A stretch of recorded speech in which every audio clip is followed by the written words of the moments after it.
we go. All right. Crypto Candor. That's the chick, huh? That's the girl. Oh yeah. Good stuff, man. I like good channel. So yeah, I'm just waiting for some people to join. See what's going on. Okay.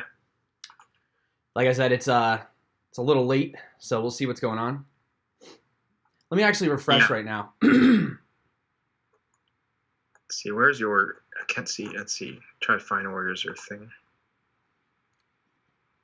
Hey, Johnny's in the room, so we got somebody. How's it going? Oh, there we go. What's up, guys? Crypto Jack, Crypto Don, Juan. What's up, guys? We're just chilling right here. We're just waiting until a little more people get in the room. We're just having a little bit of a discussion today. We wanted to just kind of talk about what's going on in the markets, what's up with, the whole Neo ecosystem, what's going on with everything. What's up, Justin? Crypto. I got Cryptobud. Do you guys know who Cryptobud is? Come on. He's awesome. I keep running into this guy every time I go to a Neo DevCon or every time I go to a conference. This guy's like, he's got like some kind of a transport machine, man. He's everywhere. I know. I just finished the live stream too, and hopefully I have some of the same. We have some of the same subs. How's it going, guys? It feels a little awkward being on somebody else's channel, but it's okay. We're gonna be with. We're just like I said, we're just waiting for some people to roll in. Okay, cool. All right. Why don't you take this one away? So some people are asking right now, what are your thoughts on Verge? Right off the bat, right out of the gate.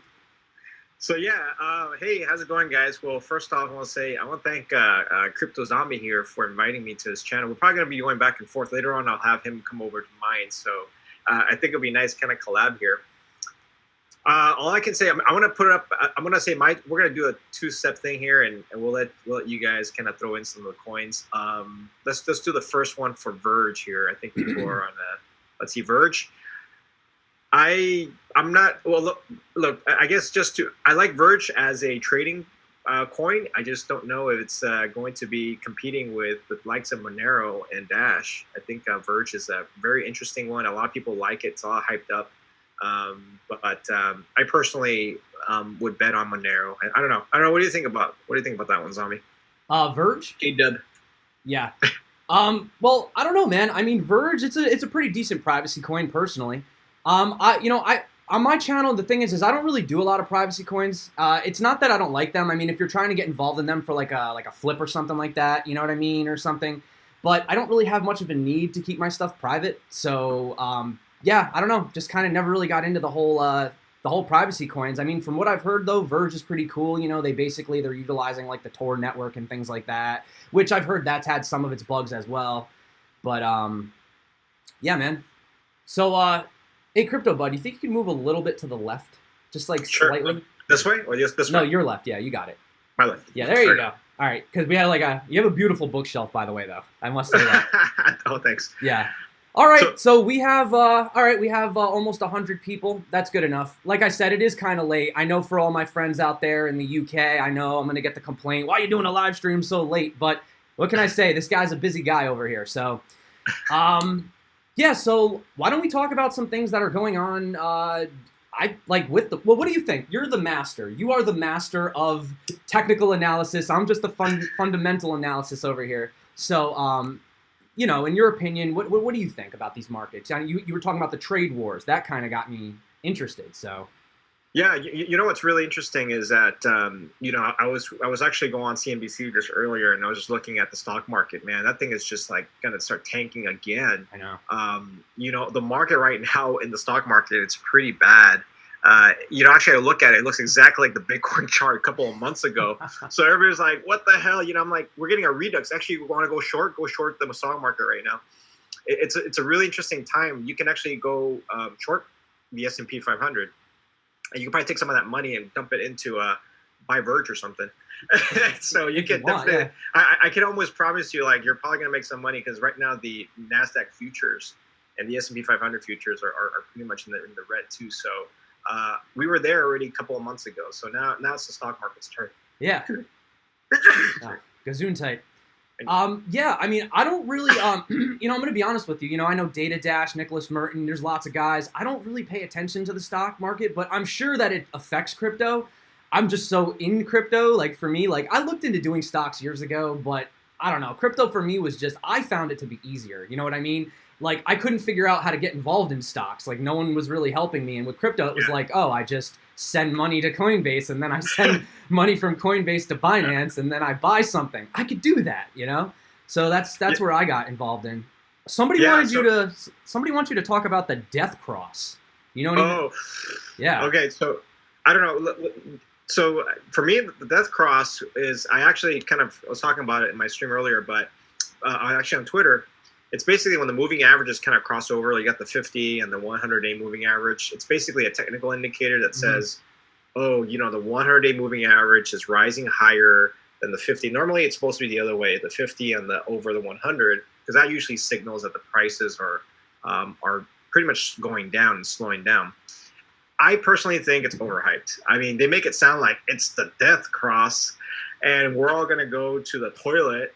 But, we already knew Bitcoin's already down, 70%? That death cross should have been at Bitcoin 20,000. I mean, personally, it's kind of too late right now. So I don't pay attention to that one. I think people just try to find a reason. I don't know. What have you heard about it? Because I know everybody's kind of talking about it. All I've heard about it is I've heard about it. That's actually it. I mean, for me, everybody knows my perception when I look at it. For me, it's fundamental and it's sentiment driven for me. That's how it's always been. That plus tech.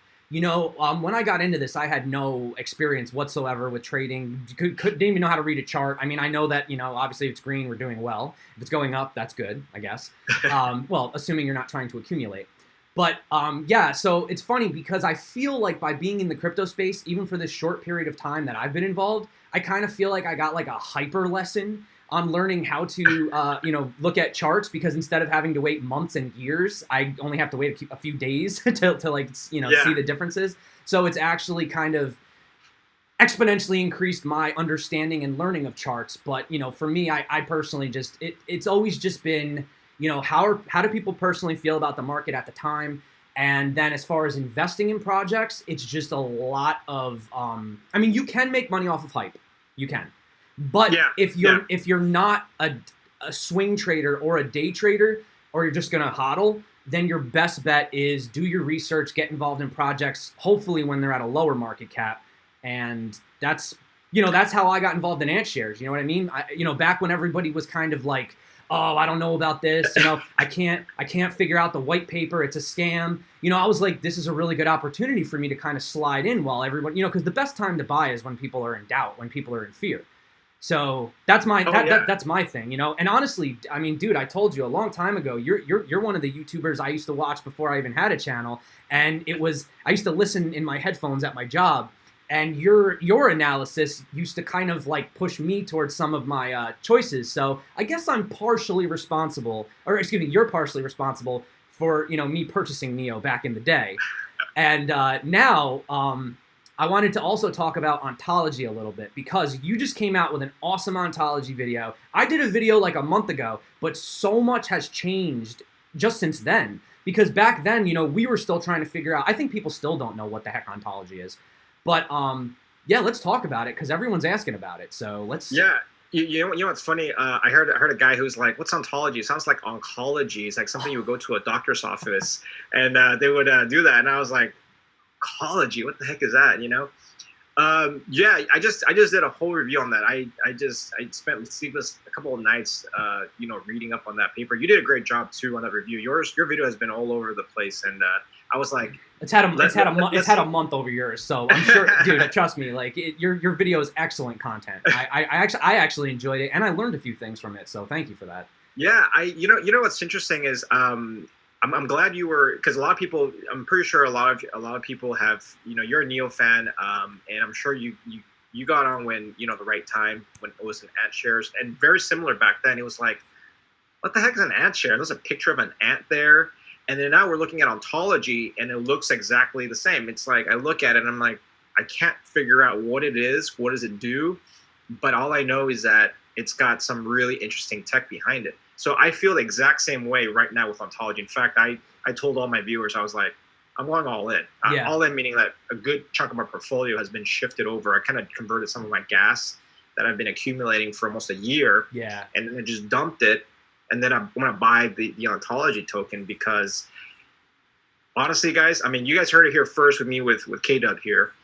If this thing does what AntShares did last year, then a year from now we're going to be talking about ontology and how this one is going to change. And it'll be interesting to go back to this video and say, hey.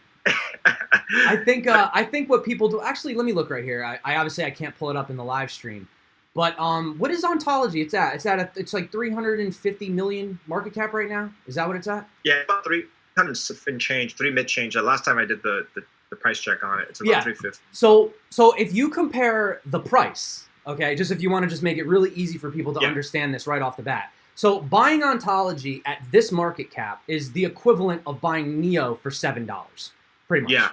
Yeah. Which is incredible. So people that feel that they missed that opportunity, it's like, oh, I missed out on the NEO train, but like, can I trust ontology? Well, first of all, that's their main thing, no pun intended. But, number two is, because a lot of people are like, well, what if ontology takes over NEO? What if, but they don't understand that they're together. They're like peanut butter and jelly, man. Like you can't have the sandwich without both, So yeah, stock up on NEO, stock up on ontology. But from a trader's perspective, ontology is a lot cheaper right now. Yeah, and when you mentioned about that sandwich example, so the way I like to think of this, because I was at the passport office, I was trying to get a passport because I want to travel a little bit further. Yeah. There was literally a person that had to sit there and verify my passport, all my credentials, and they got to send it out to the State Department for about 4 to 6 weeks. And then I have to get it mailed back. They got to take all my copies of all my stuff. And I was thinking to myself, I was like, is there an easier way of doing this? Why does it take 4 weeks to verify a passport? And so I remember when I was at Neo DEF CON, I was talking to Jin Lee, I believe that's his name. I was asking him a question. Hey, can you do passports without, paper? And he's like, we're already working on that in China. It's called an e-passport. Literally, you go into an office and they can verify you immediately on the fly without you having to carry a book. And I was like, what do you mean? Yeah, we're already working in talks with that. And it got me thinking. So I was there at the office the other day at the post office, because you got to go to the post office to get your passports. For those of you guys, I don't know if you guys ever gone your this. And I was thinking to myself, China's already doing that. I already spoke with a guy that already has a dev team working on that project. And can you imagine 4 weeks to get a passport shrunken down to maybe like a day or maybe a couple of minutes? Do you know what the impact of that is? I needed those passports within the next couple of weeks. I got to travel, but I didn't do that. The fees that they charge for that. I asked them how much would it cost. Rush order about $150. You got to pay another $100 for this. It came out to almost $400. That's crazy for the rush service. Wow. Yeah, no, actually, it's funny that you said that because I had a similar situation myself. I built my house. Cool. I was like, I was doing the grown up thing, I was like, we're gonna live the life with the picket fence in the house, and that was like whatever. So 2 years ago, I had a hefty little sum, and I built a house. But man, talk about, like you were saying, the paperwork. Even just going for the mortgage, right? So we had to fill out all this paperwork. They ask you every question. They want to know, like, what was your 6th grade English paper, final? I got a 98. You know what I'm saying? Like, was that good enough to pass? It's like, how much more information do you want? And then here's the funniest thing. It took them about a month and a half, right? And then there was some crap that I don't really pay attention to because I just don't really care. And there was something that fell through. And then they said, oh, you know what? Unfortunately, you have to resubmit your documents. And I was like, why do I have to resubmit them? They were like, oh, well, we have a window. And within that window, we weren't able to secure you the mortgage. So you have to resubmit everything again. And I'm like, oh, crap. You don't have the paper with you? They're like, well, for legal reasons, you have to resubmit everything. And I'm just like, there has to be an easier way. And it was just funny because the way you were breaking it down today in your video, I was just like, that's what I need. That's exactly what I need. So, yeah, man. Yeah. So when people tell me, let's go back last year, right? Last year when we're doing the AntShares piece, it was digital economy, smart contracts, it was all a bunch of mumbo jumbo, right? And then we're talking about gas, and I was like, holy moly. And then they were talking a little bit about, this platform that was going to digitize everything. And then as I was looking through ontology, I was like, wait a minute, this is actually taking it to a whole different level. Now we're talking about identity We're talking about verification. We're talking about not having a guy just to rubber stamp something. Can you imagine removing the guy whose sole job is to rubber stamp and verify your documents? Like, for example, TSA. Okay, when you go to airport, right? There's a guy sitting at the booth when you go to security. Their job is to look at your ID and to verify that the ID looks like your face, and then double check the actual boarding pass. I thought that was a waste of life, don't you think? I mean, come on, not to say anybody with the TSA guys, but come on, you guys, a guy sitting in the chair, they're basically just doing this. I mean, that's kind of like, okay, let me see your face, and then let me see your boarding pass. All right, stamp. Yeah. All right, you can go. Yeah. Like, do we really need a body to do that? Do we really need a human body to do that? Right. Or can we use something that will automatically verify that? No, I agree. That sounds a lot like what happened with IBM. A lot of people are about to be out of jobs soon. But the other thing, too, on the flip side, man, not only is it just the guy that has to verify it, but I have a pretty funny story. I don't have my passport on me right now, but I actually, this is kind of crazy, but I used to have like a really big beard back in the day. Obviously, I've taken it down, but, you know, that was kind of like my rebel stage. And when I initially did my passport, in that passport, I'm about 50 pounds heavier because I used to be a much bigger guy when I was younger. You know, I McDonald's and everything all day. So, and I had a big beard. So in this picture, I'm about 50 pounds heavier and I have a beard. Do you know how every single time I go to like another country, do you know the hassle that I have to go through to convince these people that I am who I say I am in my picture? You know what I'm saying? The picture doesn't match. Right, it doesn't. They're like, well, that doesn't look like you. I'm like, well, that was about 5 years ago and I had a beard. So the fact that like you can't see that, you know what I mean? So it's funny because when you talk about like ontology and ONT and stuff like that, you realize that they're, you know, well, I mean, you just did the video today. You could explain better than me, but my understanding essentially is that they're going to take all of these real world characteristics that define you, okay? It's going to be on the blockchain, but it's not going to be, well, it could be public if you choose to share it, but it'll essentially be, the way that I see it is Civic. You know, like Civic, the Civic app? Yeah, I feel like they kind of like pioneered that idea of like the you know, I had read back in the day they were going to do verification with you know, facial, voice, and thumbprint. I kind of see Ontology working towards the same thing, but like I don't think that they're going to knock out the other guys. Like one of the things that I think people have a problem understanding is they're like, oh, so if I invest in Ontology, then that basically makes the key useless. It makes Bridge ID useless. No, it doesn't. You don't understand that. Those are still going to be utilized. It's just that the trust mechanism is going to go through Ontology to connect the smart economy to the real world. That's right. I like to think Ontology as the mothership. It's kind of like the one that's going to like say, okay, let's bring the key in here. Let's bring Civic in here. Let's build upon that, and then we'll route it through. Because again, you need some sort of funneling mechanism. The Civic and then the keys are kind of like standalones, but you don't have something to consolidate it. It's kind of like the Ethereum of identity. Yeah. Right. You can actually build dApps on top of the platform, and that's when I saw that for Neo last year. I was like, I gotta do this. There's no way that this thing is not gonna fly. Because think about it, if you can develop dApps on this, you can have an infinite number of applications. If Civic wants to say, we'll be working with Ontology next year on the Neo blockchain, let's go convert our token to a Net5.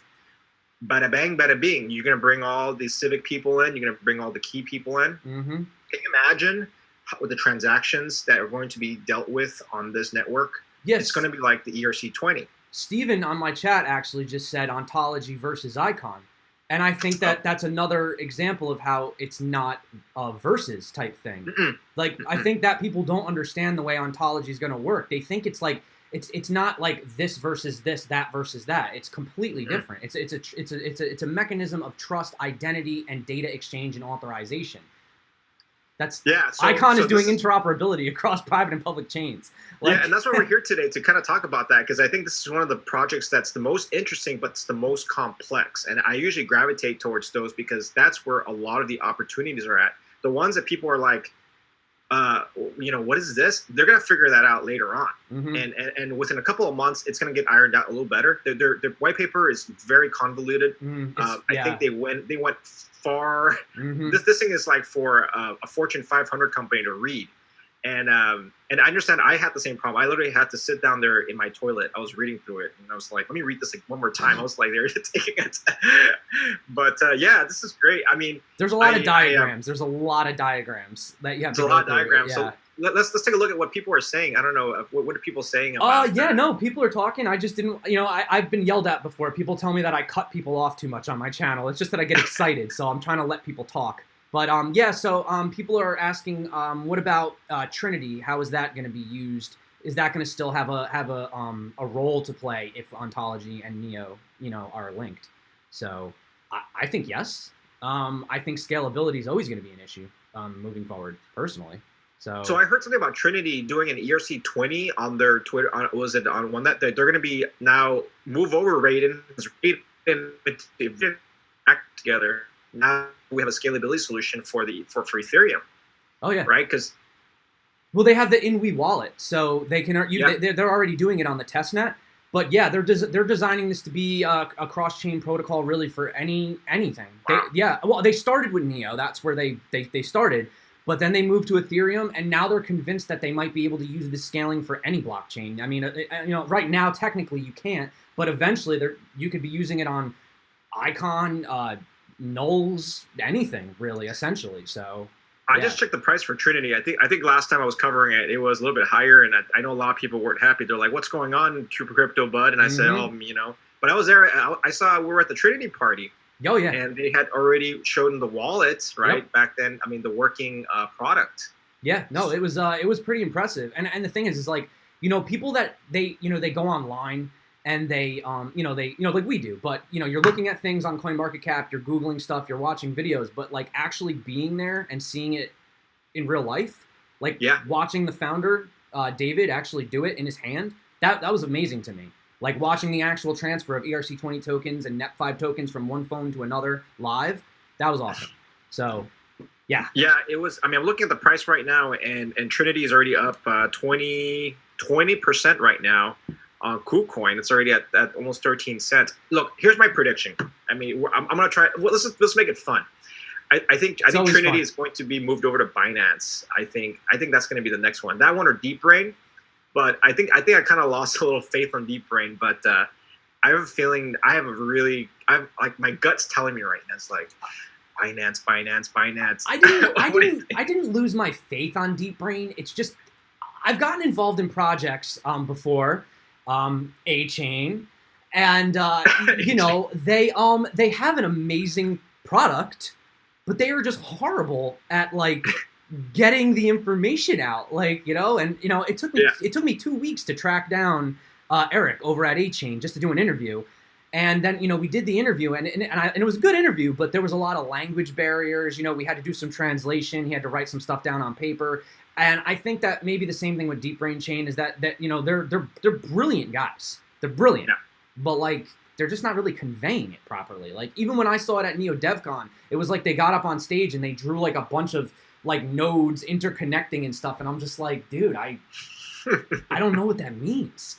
I trust you. Like my knowledge of like computer programming is HTML. I do like H2 and like my text gets bigger. I'm like, that's all I know. I'm a MySpace kid. That's all I knew how to do. So I don't know. No, it's kind of interesting you mentioned that because I was doing the interview for AlphaCat, which is another NEP5. Oh yeah, definitely.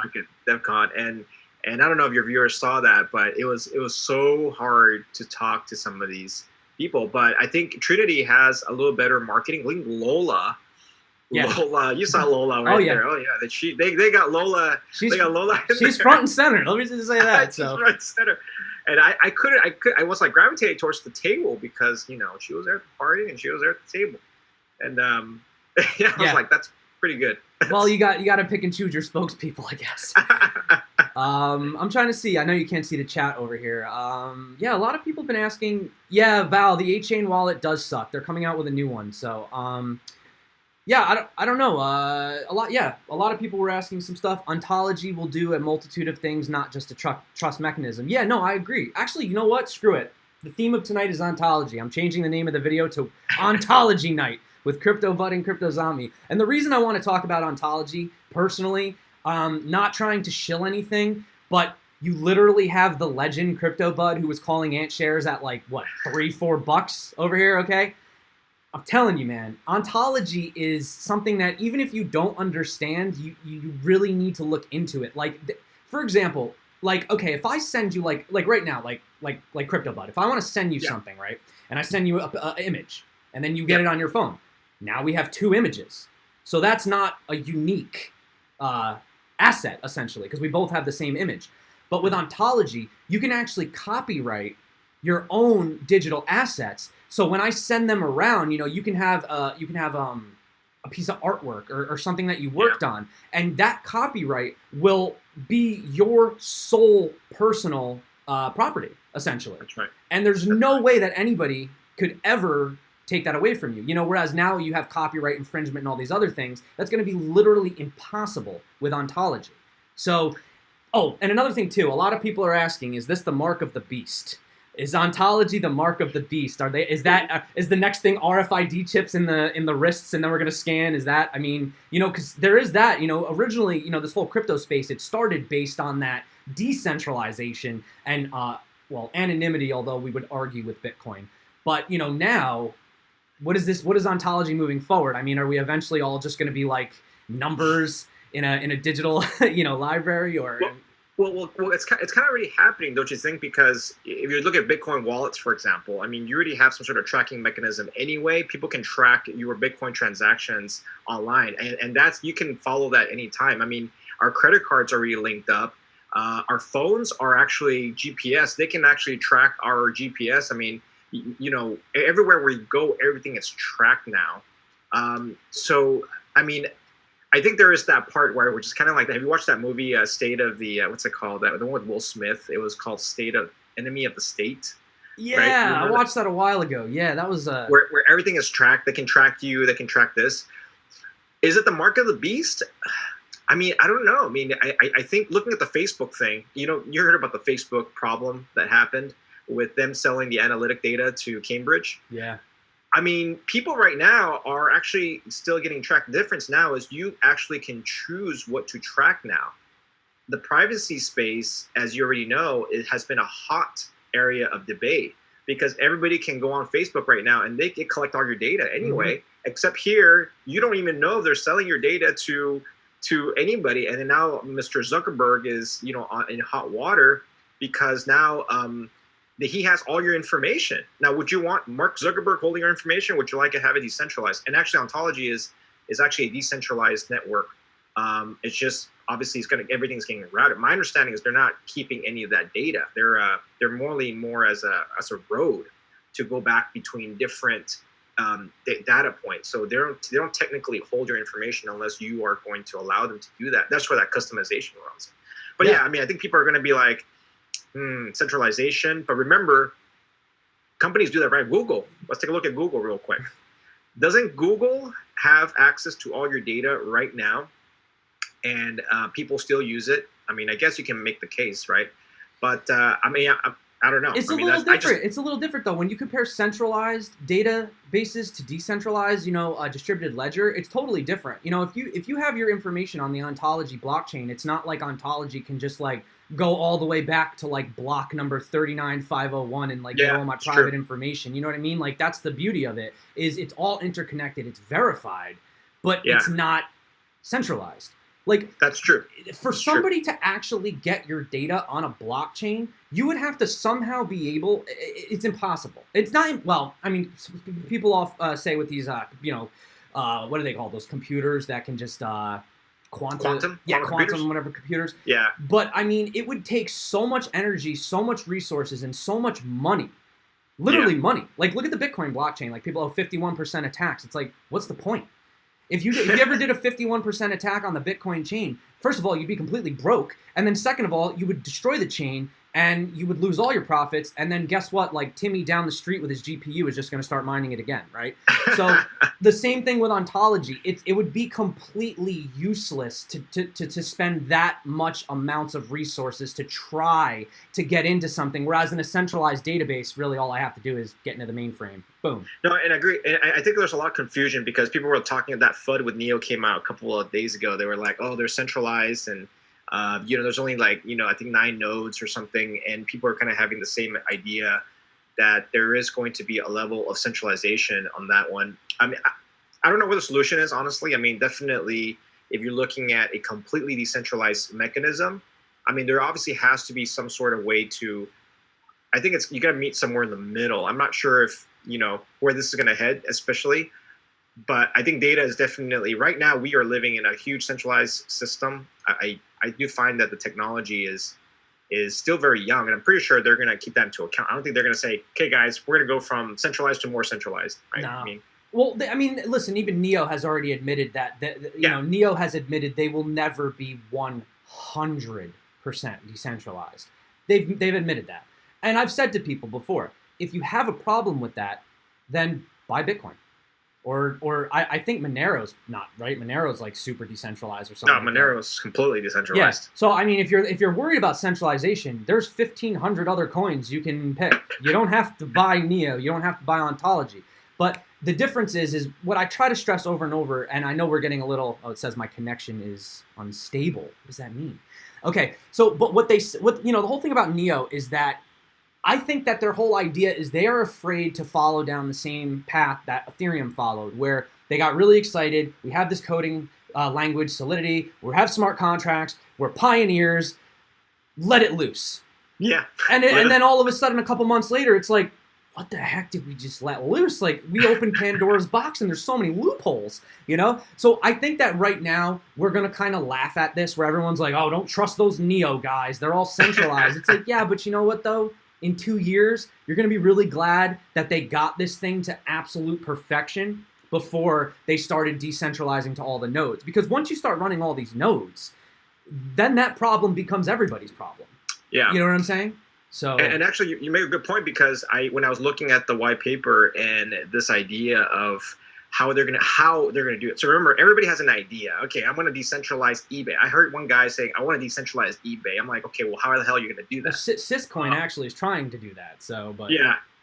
So the thing is, they actually have a system in play where they do have these like nodes and these networks on the diagrams themselves. They kind of show that they're going to be working with these existing systems. So they're not going to be taking over revamping the entire blockchain. They're going to be connecting these blockchains together. So I think the heavy lifting is going to be done by some of the other projects that they're going to bring on board. I personally don't think they're going to try to say, okay, all the sensitive data that we have, oh yeah, oh shit, if things get real bad, we're fucked. They're not going to be, can you imagine they're holding bank information from China and the government gives them all this passport info and then their stuff gets hacked? Do you really think they're going to be like, oops, sorry, CryptoKitties? Yeah. Or this hacker, they stole their stuff, sorry. No, they're going to get their asses in jail. And not only that, they probably get executed. Yeah. So, you know what I'm saying? Like, they're taking on. At least we only get jailed in America. Yeah, at least over there, forget about it. Can you imagine a security breach on passport data in China? Can you believe how pissed off that would? So they would basically have to get their act straight. And I think like you're right. In Ethereum, it was like a sandbox. Hey, here's Vitalik. Let's go ahead and decentralize all of this, and it's not my problem if it shuts down. Oh, by the way, the DAO hack. We're gonna take it back. We're just gonna fork and make more coins. We didn't. Sorry, our bad. We didn't look into this before we got started. A couple $100 million. You know what? We'll get it back. That's like Neo getting hacked and being like, oh, sorry. So now we're gonna fork into Neo and Neo Classic. It's like what? What? You know what's funny? There's a double standard too. When Ethereum goes down, people are like, it's Ethereum. But when one of their nodes supposedly goes down, everybody's like, fraud, right?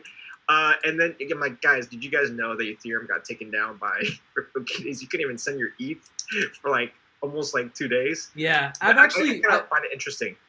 Yeah, no, go ahead. I was going to say, I spoke to a lot of developers that have been switching over recently from Ethereum to Neo, and I asked them why, and they said, honestly, there is the network congestion, there is the scalability issues, but they said, honestly, the biggest problem is that when there is an issue, there's no service. There's no help desk. They're literally, if you have an Ethereum problem, you're on your own. But with Neo, I was talking to April over at April, that was somebody else. Rosemary over at Narrative, and she was telling me that when she was setting up on Neo, when she had questions, she's like, you can literally just ping Eric Zhang. And like Really? the crypto's Jedi himself will just like pick up the phone and be like, "How can I help you, narrative?" You know what I mean? And like they're like, you don't get that kind of service on Ethereum. So and I like the fact that these guys like initially like when that went down, you saw my rant video. Did you see it? Where I just like Yeah, I saw it. Yeah, a lot of people like like, it had a lot of views, it had a lot of thumbs down, had a lot of thumbs up, but I don't know, it was a crazy video. But I got so frustrated about this because I'm like, okay, Ethereum has like 20 different issues. It's just Ethereum, whatever. Neo goes down for like what 20 minutes and like the whole world like loses its whole perception and the price. It's like, what's wrong with you people? You have literally Fabio coming out right away talking from City of Zion. You have Eric Zhang, Red for Sec. You have Dahong Fei himself making an official statement. Guys, you got to look at the developers that you're getting involved in. Look at these teams. Look at this devotion to the craft, to the product. I mean. That actually puts me to the next part, since we're on this topic, and I want to kind of talk to you about before about, if you remember, for the Neo DevCon conference, Da Fei had mentioned about Neo being the #1 by 2020. Yeah. And I sat there and I was like, 2020? Like, what is this guy smoking? That's 2 years from now. Why would he pick 2020? Why wouldn't he pick 2021? Why would he pick this year if he's that gung-ho? Mm-hmm. Remember. Okay, so then I started digging something about, I started looking online for what's so special about this 2020 year. So apparently, guys, if anybody, maybe you might notice, China's on this like 1-3-5-year plan. Every 5 years, they have like this roadmap for the entire country. It's like, and by this 5-year mark, we're going to have military, we're going to have freaking economy, we're going to do this. And then slipped in there is something about technology. That they want to make China like this #1, tech hub, startup, rivaling Silicon Valley, to show the world that they're not a third world country. And I was like, wait a minute, 2020. So that kind of falls in line with the master plan from the emperor himself, who just got elected as lifetime emperor, I guess you want to call it. And he knows, this dude knows, this Da Hongfei, I think it was Chico had asked him, because Chico did the interview with Da, and he was like, hey, man, tell us a little bit about the regulation in China. And he was like, we don't talk with the government. We don't talk with the government. I'm like, come on, really? So you're going to put 2020 on a slide with confidence as your opening slide, and you're going to say, by 2020, we're going to be the #1 in the world. Like, we're going to overtake Bitcoin. That's crazy. Honestly, I don't know. I love Neo, but I don't know about overtaking Bitcoin. It's possible, but that's a hell of a statement. But as far as Ethereum goes, oh, by the way, I got a guy on my channel that says, why is Neo better than Ethereum? Oh, because I invested. Let's be honest. So according, what's your Shyam Sunder? Yeah, so apparently we're shilling Neo because we invested.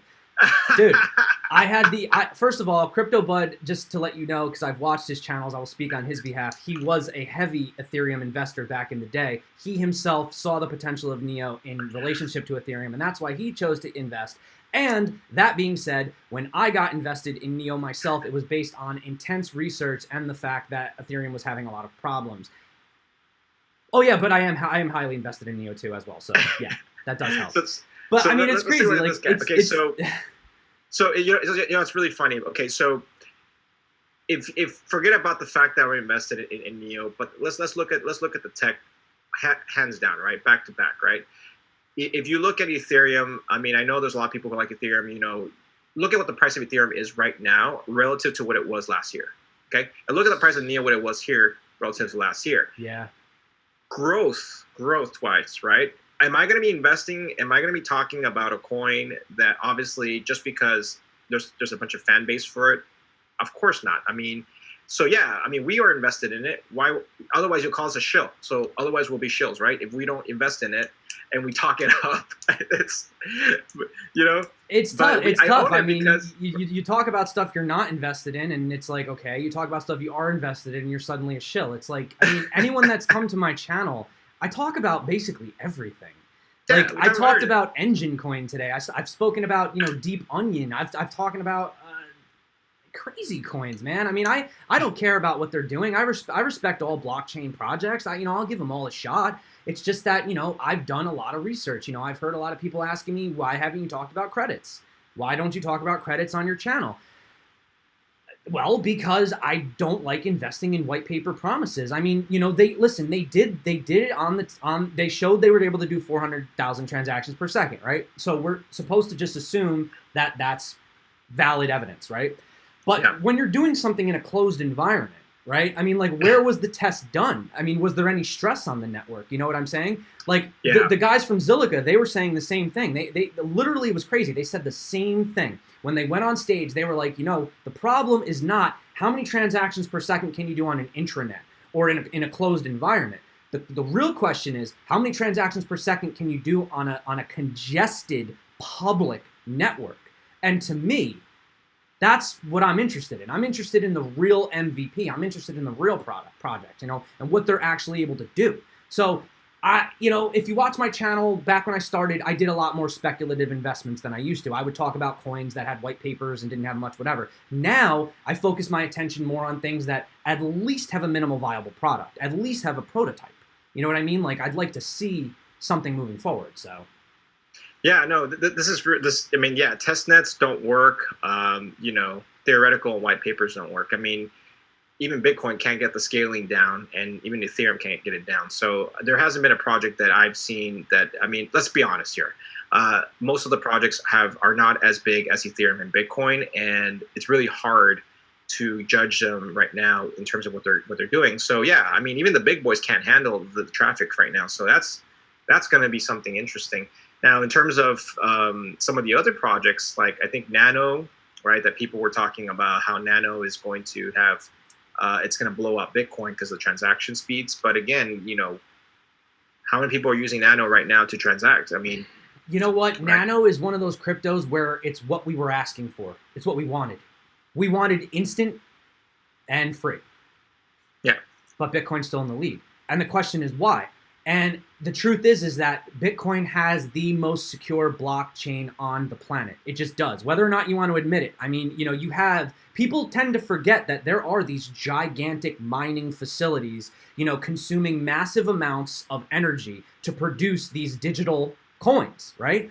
With Nano, everyone kind of has their own blockchain or whatever. It was a block lattice. They use block lattice or something like that. Yeah, you use a block lattice for that. So it's great in theory. No, actually, it's not even great in theory. It's actually just great in general. But the problem is that there's really no security to it. There's no proof of anything behind it. It's just kind of. Yeah. I mean, as far as I know, we could just be sent. I don't know. I don't know. I've looked into Nano. I mean, I know a lot of people love Nano. As far as an investment, sure, but I would rather have it backed by something like proof of work. Something of that nature, Yeah, consensus mechanisms. And it's kind of it's so whichever project solves this problem. So if Neo can't solve it, I'm gonna jump ship. I mean, so I'm not like a maximalist for any sort of project, because I do understand that every single project has their flaws and every single project has their issues, technically speaking. And Ethereum unfortunately dropped the ball. Let's be honest here. They dropped the ball. I had to pull my investments out of Ethereum because it's not doing what it's supposed to, and the market has reacted. They have not pushed Ethereum. I mean, it went up to 1,400 the other couple, but right now it's still kind of in the doldrums along with everything else. But the reality is, Ethereum screwed up. I mean, they are still working off their plasma. They're still working out their proof of stake. How long has it been? Mm-hmm. How long have they promised us that we're going to get some sort of staking feature on it? Yeah. How long have they promised us for plasma? We've talked about plasma for how long? Several months, almost a year now. And since summer, I remember in summer when I was investing in Ethereum, I was a heavy Ethereum fan. You can call me a ETH. I would have been shilling Ethereum on my channel every single day. And now I kind of gave up. I mean, Raiden was supposed to be a scaling solution. And that's the thing, man. I agree with you because, people, obviously if you're a crypto YouTuber, you do get those, are you shilling? And, on a serious note, I mean, we do joke. And yeah, I mean, right now, Neo is my go-to. It is. But I do agree with you. I'm not an idiot and I'm not, I don't have, the blinders on, okay? It's the same thing like with, if you're in a relationship, right? Maybe when you were younger, it was great. It was all like sunshine and butterflies and rainbows. And, maybe... Yeah. Okay. Maybe things got stale. You know what I mean? And the same thing goes. Like people change, people evolve in relationships, and the same thing goes with crypto. I mean, if and when potentially a project comes along that is better than Neo, in reality, then you got to do what you got to do. So, for all I know, yeah, next year I could be talking about, Coin X or Coin Y. It doesn't matter for me. I personally, I just look at where we are right now, where the technology is, and that's basically why I personally am, why I think are mostly in Neo. But dude, I have a lot of questions on this side. Do you want me to start? Sure, let's do a couple because I have to run. My son just called me for dinner right now. And, I forgot the time difference. Absolutely. Yeah, it's okay. We'll just do a couple of questions. Well, how about we just do like a quick couple opinions on coins? So some people are asking about Elastos. How do you feel about Elastos? We'll just quick kind of shoot the. I dropped the ball on Elastos, so unfortunately I can't. I haven't looked at that project, but. Oh really? It's actually at a great price right now too. It's at like the trough of its. It looks like it's kind of getting ready to take off again potentially. So you really haven't looked at Elastos, I don't know. huh? What are your thoughts on Elastos? Do you think it's? Do you think I should, take a look at it? 100%. You definitely should look at it, dude. It's really awesome, and I think that we were talking about the whole Neo ecosystem. I think Elastos could potentially. I have this grand vision. I swear, I should just draw a picture of it because in my mind it makes so much sense. But I've always seen like Neo at the center, and then so we have Neo at the center. We have Ontology here, and Ontology is connecting the outer world to the inner world, which is Neo, which is the digital assets, and these are the bridges with the trust. And then you have all the dApps running in the middle, right? Like you have Trinity, you have Q-Link, they're kind of like the middle of the sandwich. And then Elastos is like this like they call it the aircraft carrier, and it's kind of like taking this dApp here, and it's kind of like, you know what I'm saying? Like it's the operating system. So I feel like it kind of takes that information and just transfers it around. And it's also going to be able to be used on physical devices. So, well, I'm getting a little ahead of myself here. I'm trying to put like a half-hour conversation into like a 2-minute speech, but yeah, it's amazing. Ron Chang, he worked for Microsoft for 15 years. They already have it up and running on Android. They've done their first on iOS, and it's to the point where potentially in the future you could go to the Apple Store, buy your phone, and it might come preloaded with Elastos. I mean, it's wow. Yeah, so it's kind of like the operating system, I guess you want to call it. Okay. Well, here's the thing. Here's the thing. You have Ontology, you have Neo, but what is the interface going to be? You need to have a way to like look at these things on your phone. You have to have a way to connect those things to actually visualize and have that user interface. And I think Elastos, I think, is going to. That's what I think. That's how I see it. But that's my vision of it. Well, there you go. I think after this, I'm going to have to kind of take a look at it and buy some because I've heard a lot of stuff about Elastos. So yeah, what else do we got? Bunch of questions, man. People are asking about VeChain, Origin Trail. P-Chain. Have you heard of P-Chain, by the way? No. P-Chain, no. Never heard of that one. Check it out, man. Pretty cool. P-Chain. Yeah, P-Chain. It's not even nice. It's just they haven't even done their ICO yet. So it's not even a coin yet. But cool. Yeah, I don't know. I guess that's basically it. I'm looking through. Let me see if I can scroll through here, kind of see if I catch up on comments I might have missed. Trinity is better than Raiden. Okay, yeah, because Trinity kind of is Raiden. What's up? Oh, Cardano. Talk about Cardano. Yeah, Let's talk about Cardano. That's fair. Let's talk about Cardano. All right. So I know there's Cardano fans out there because every single time we talk about Cardano, there's always like, they're like, why are you bashing? I personally need a working product for these guys. I mean, I know Charles got his mathematical thing with Ethereum Classic. I mean, he has his little pet project. But I haven't seen anything like a use case for Cardano yet. I mean, have we seen like ICOs built upon that? Have we seen? Just today, they announced Traxia, which is the first ICO. Yeah, just today. It literally came out this morning. So maybe this is what we need. You know? So Cardano, is really interesting because the problem I have Cardano with is the supply count. I mean, people are complaining Ontology supply, but look at Cardano's supply. We're talking about, I think, billions of coins. I think their coin count is something crazy. It's like in the double-digit billions, right? Off the top of my head, I don't know. I'd have to look it up. But it is a very, very high eventual total supply, yeah. So, I mean, I get it's a really cheap coin, and I think that's why everybody likes it. But, I mean, people are complaining about Ripple's coin count. And I'm looking at Cardano right now, and I think you probably have it on your screen already. No, I don't. I didn't even pull it up. I actually can't pull it up. Cardano has a...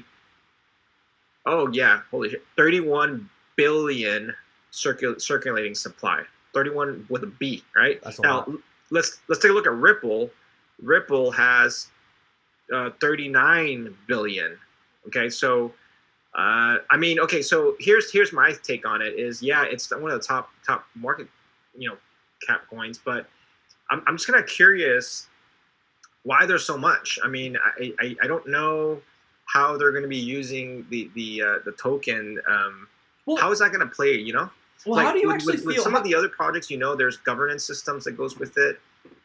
So I don't know. I'm just kind of, I like the idea. I like the tech. And just don't get me wrong with that. I mean, Yeah. I think it's interesting. Well, no, I mean, as far as IOHK and Charles Hoskins is concerned, I mean, you're talking about scholars, data scientists, and everything else. So, that sounds really good. I've heard that there might be issues with coming to conclusions or resolutions. Whereas if everything constantly has to go through a strict voting process, it might take a really long time to upgrade. I don't know. Cardano is one of those projects that I didn't really dive super deep into because they blatantly themselves were like, we have a really, really, really, really long roadmap. So Yeah. I figured I'd kind of wait for them to come out with the information instead of trying to pry it. You know what I'm saying? Yeah. So for me, it's more like a wait and see on Cardano. And again, I mean, a lot of people like it, and I think there's got a lot of star power. It's kind of like something like Tron, but on a whole different level. Not to say that it's Tron. I'm talking about the marketing, and I'm talking about the the leadership, the guy that you see in the front. Yeah. I think that's what Cardano is kind of holding right now versus any sort of use case for it aside from that ICO that just came out right now. But I do think it's a good contender. I don't think it has to be an either or, but I'm personally kind of waiting on the fence here a little bit, and I think right now it's still cheap. I think it's actually pretty attractive just to maybe hold a little bit of it. Yeah, I mean, obviously, I know a lot of people are looking to make those big gains, and unfortunately, when you're talking about coins this high, it is difficult to make those gains. But then again, as far as figureheads are concerned, we look what happened when Charlie Lee sold his Litecoin. Look what happened to the price. So, I mean, currently right now, we do have those figureheads, and I mean, you could argue that for, Neo with the Hong Fei as well, Vitalik for, every time fake news comes out and Vitalik dies, the price dips like 10%, you know what I mean? Vitalik dies at least once a month, I don't know, according to Twitter. Yeah, so I think that's one thing to consider is that how much of it's already been built by figureheads and how much of it's already been built by the actual tech, right? Because if you think of EOS as another example, that I think that one's riding a lot on figurehead stuff, because the creator of EOS is basically the same guy who made Steemit, right? Was it Steemit or BitShares or one of those? Yeah, Dan Larimer.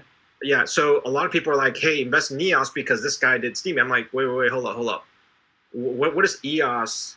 What have they done? Like, what have they actually done? And so I think some of this is actually figurehead stuff. I personally think same thing with Ripple. Mm-hmm. Ripple is another one that figurehead. I mean, that's basically corporate kind of piece. So I don't know. When I look at the top 5, top 10, that's what I'm looking for. And yeah, you're right. Litecoin was Charlie Lee sold at the top. I mean, the guy just. I know, bails. and you do wonder, was that planned? I don't know, because don't forget. I mean, did you heard about that conspiracy with Litecoin being listed and how Charlie Lee used to work for Coinbase? Yeah, and I personally, look, if I were Charlie Lee and I worked at Coinbase, I still would have a contact and say, hey, was it Brian Armstrong? Hey, buddy, can we do a little, look, he's got to pay the bills, right, at some point, and I like the guy, but again, I mean, at the same time. Come on. I mean, you can't ignore the fact that he was in Coinbase. You can't ignore the fact that he sold literally Litecoin at 300 and change and then decided to kind of pull back from the whole project. Yeah. At the same time, while he's developing, tech for it. I mean, these are the questions that I think people kind of don't question because they kind of look at him as this guy who is infallible. But I think that's the reason why you should always double check and check your sources. I personally think there's a lot of conflict of interest in regards to Litecoin because it's kind of coincidental. Even if you don't, he had his whole reason. Like you said, the conflict of interest. He was like, well, if I own the most amount of my own coin and I'm constantly talking about my own coin, you know what I mean? I get it. That makes me the biggest shiller of all time. But at the same time, if I came out with a KW coin, right, which I'm sure that would do so well, I'd probably get a listing on Cryptopia tomorrow. Most likely, you'll never be able to withdraw it. But with their issues they're having over there. But let's assume that I have a KW coin, I come out with it, and then, you know, it's, I don't know, it goes for 10 cents, then it hits $1, and then I'm like, listen, guys, I sold all my coins, I don't want to. You got to admit, that would kind of make you concerned. Like, what the hell? Like, it wasn't a good. Honestly, if I made a Cryptobud coin and it went up from 10 cents to $1, I would be telling people, you know what, I'm gonna be selling in batches. You know, I'll be selling some at 10, some at 20, some at 30. I wouldn't say I'm gonna sell all at $1. You'll be shorting your own coin. It was funny. That's funny. Right. Wouldn't you say that? Hey, you know what? I think I don't want to sell the whole lot at $1, but Charlie said, hey guys, sorry, conflict of interest. I'm gonna sell it at $300 because I just think, you know what, I want to be the nice guy. I mean, come on. I mean, you know what I'm saying? So it's kind of tempting when you see your bank account. You're like, holy crap, is that worth $1? And you're like, maybe I should kind of take the whole thing right now and buy my votes. Cisco says, what would be the... No other thing against you. No, I'm just saying. Listen, it's fine, man. Cisco says, what would be the use case of KW coin? Absolutely nothing. That's the point. There would be no purpose, which is my question for a lot of these coins. What is the point? Like, all right. But anyway, I know you got to go. You're hungry, man. Yeah, you got to go eat. It's a lot. Your kid was like pulling on your shirt before trying to get you to come eat dinner. Come on out, Dad. So anyway, I enjoy the stream. Hopefully, we can do this again sometime and talk about some of this stuff. I appreciate it, man. It was really fun. You know, I'm always so like in the news, and you're always so like fundamental, not technical, and I just think it was fun. It's really cool. I appreciate it, man. You're definitely one of my idols. I look up to you. You're one of the first crypto YouTubers I really got into listening, and you really got me interested and created that value prospect for me to realize that it was more, than just monopoly money, like my parents were telling me back in the day when I was looking to get interested in. So, well, you're doing a great job with the channel. I really enjoy just not only just your analysis, but the way you break it down. So I definitely admire what you're doing with the community, and we should do that on my channel next time, so everybody gets to know you, and hopefully my subscribers get to know. So maybe we'll schedule some time later this week or next week, whenever you have a chance, and then hopefully have your subscribers come on over, and we can do another. Yeah, guys, that would be awesome. Everybody, if you haven't followed Cryptobud, go check them out. Just search Cryptobud. Also, I dropped a link in the description for the channel. It's already there. See, I was thinking. And yeah, guys, so obviously a lot of questions. Zilliqa versus EOS, that's a tough comparison right now. Yeah, we can't, he's got to go. So Cryptobud, I wanted to just say, dude, thank you so much, man. I really appreciate it. Everybody is really, it looks like everyone was really happy to have you on board, man. And, it means a lot to me. It really does. Obviously, I could tell the difference between, there's a lot of crypto channels that have come up lately, a lot of, shilling, pushing this, pushing that.